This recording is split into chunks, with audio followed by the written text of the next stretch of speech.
Milyon-milyong halaga ng ilegal na droga ang nasabat sa isang drug suspect sa Camarines Sur. Mula sa Bicol, si Nomer Corporal, una sa balita.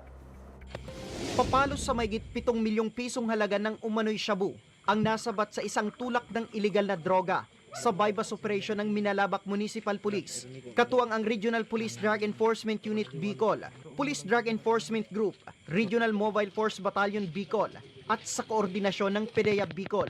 Ikinasa ang operasyon mag-alas 2 ng madaling araw kahapon, November 25, sa Zone 1A Barangay Irayang Sulong sa Minalabak, Camarines Sur. Kinilala ang nahuling drug suspect na si alias Rick, 41 anyos, na residente ng Naga City, Cebu, at kasalukuyang naninirahan sa bayan ng Pili sa naturang lalawigan. Agad inaresto ng operatiba ang suspect matapos nitong mapagbentahan ang pusher buyer. Nakuha sa kanya ang 21 sachet na naglalaman ng 1,050 grams ng hininalang shabu. Tapos hindi lang Minalabak, according sa custodial investigation natin, kanina, pakahuli, nagdi-distribute din siya ng droga sa Iriga, Baaw, Nabwa, Pili, and dito sa Minalabak. Ayon kay Police Captain Monte, mahigit isang buwan nilang minamanmanan ang suspect, lalo pat mailap ito. Yung ating asset, kinuha muna yung loob nitong mailap na suspect para makuha yung loob, para mabilis yung transaksyon, para maging positibo yung operasyon natin against dito sa suspect.